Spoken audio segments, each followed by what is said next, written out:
নমস্কার, আমার সকল ইউটিউব বন্ধুদেরকে জানাই শুভ সকাল। আশা করছি সবাই খুব ভালো আছো ও সুস্থ আছো। গোপাল সোনা এনপি ইউটিউব ব্লগে সবাইকে জানাই স্বাগত। আজকের সকালটা একটু স্পেশাল আর একটু অন্যরকম, কারণ আমি আমার বাড়িতে নেই। আমার বাড়ি থেকে আমি প্রায় অনেকটা দূরে চলে এসেছি। আর কী কারণে এসেছি সব কিছুই তোমাদেরকে বলবো। তবে এদিকে দেখো, ছাদ বাগানে দেখছি বেশ কয়েকটা গাছ লাগিয়ে রেখেছে আমার ছোট ঠাকুরপো। ছাদে এসেছিলাম একটু ইয়োগা করতে। তো ইয়োগা তো এখন হয়ে গেছে, তারপরে ভাবলাম যে একটু তোমাদেরকে আশপাশটা ঘুরিয়ে দেখাই যে সকালের কলকাতাটা ঠিক কেমন দেখতে লাগে। তবে হ্যাঁ, ফার্স্ট একদম যে মর্নিং কুয়াশা ভেজা সেই সকাল তোমাদের সাথে শেয়ার করতে পারিনি, একটু বেলা হয়ে গেছে। তো চলো, এদিকে আমি ইয়োগা করে চলে এসেছি। যদিও আজকে যাব একটু বেড়াতে, তোমাদেরকে বলেই দিলাম। তো তার জন্য দেখো, বাচ্চাদেরকে তো খাইয়ে দিয়ে নিয়ে যেতে হবে, তা না হলে একটু প্রবলেমে পড়তে হবে। তার জন্য এখানে একটু আমি দুধ বানিয়ে নিয়েছি। আমাদের গ্রাম বাংলায় যেমন খাঁটি গরুর দুধ পাওয়া যায়, কলকাতায় কিন্তু সেটা পাওয়া যায় না। কলকাতায় ওই প্যাকেট দুধ, আর তা না হলে ওই গোয়ালা থেকে যে দুধটা দিয়ে দেওয়া হয় সেটা কিন্তু খাঁটি আর হয় না। এদিকে বাচ্চারা একটুখানি খেলাধুলা করছে, একটু পরেই ওদেরকে খেতে দেবো। আর এদিকে দেখো, খুব ছোট্ট আর খুব সুন্দর একটা তুলসী মন্দির আমার ছোট ঠাকুরপোরা রেখেছে, এটাকে ওনারা পুজো করে। তো ভেতরে চলে এসেছি। এবারে দেখো, এদিকে দিদি যোগা করছিল আর ঋতুও পাশে বসেছিল, কারণ বাইরে কিন্তু একটু ঠান্ডা আছে। তার জন্য আমি এখানে একটু ওদের জন্য একটুখানি দুধ বানিয়েছি, কারণ এখনও পর্যন্ত প্যাকেট দুধটা আসেনি। আমি ওর জন্য হালকা একটু উষ্ণ গরম জল করে ওর মধ্যে আমুল দিয়ে মিশিয়ে দুধটা বানিয়ে নিয়েছি। এবারে ওকে দেখি একটু দুধ আর বিস্কুট খাইয়ে দেবো। বেড়াতে যাব, কিন্তু না আছে আমি আমার হেয়ারটা ভালো করে কাটা, না আছে ফেসিয়াল, আর না করেছি আইব্রু। তবে হ্যাঁ, আজকে আইব্রুটা করেই যাব। এখন সবাই একটু ব্যস্ত আছে, একটু পরে সবাইকে বলবো সময় পেলে।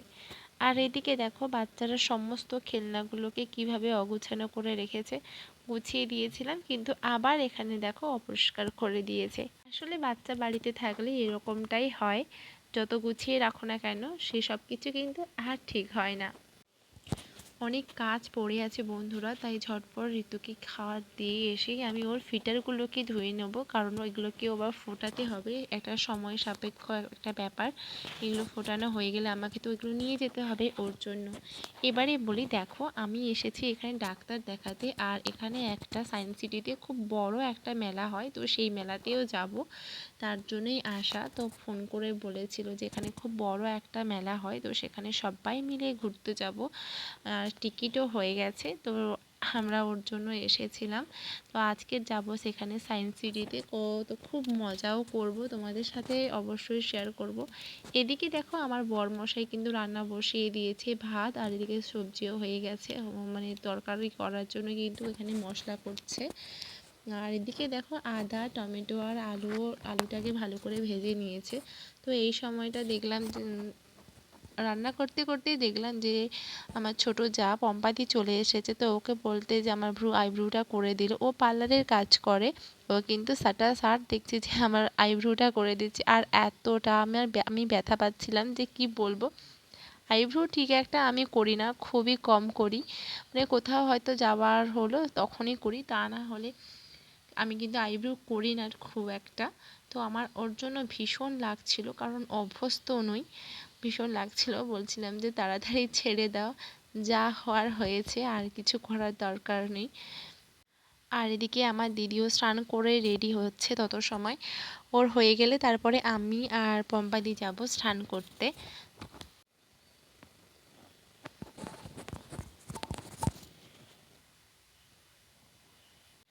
কলকাতায় যখন আসি ওরা সবসময় বলে যে চলো একটু বেড়াতে যাই, কিন্তু সেভাবে আর আমাদের সময় হয়ে ওঠে না। আসলে ডাক্তারের কাছ থেকে এসে আর যাওয়ার কোনো ইচ্ছেই করে না, মনে হয় যে না, বাড়িতে প্রচুর কাজ পড়ে আছে, এবারে বাড়ি যাই। তো সেভাবে আর যাওয়া হয়ে ওঠে না। তবে হ্যাঁ, এবারে ইচ্ছে আছে যে চিড়িয়াখানায় যাব, তারপরে এই সায়েন্স সিটি যাব, মানে অনেকগুলো জায়গাতে কিন্তু ঘোরার ইচ্ছে আছে। শুধু আমি নয় তার জন্য দিদিও এসেছে, রিজু এসেছে, আর আমরাও সবাই এসেছি।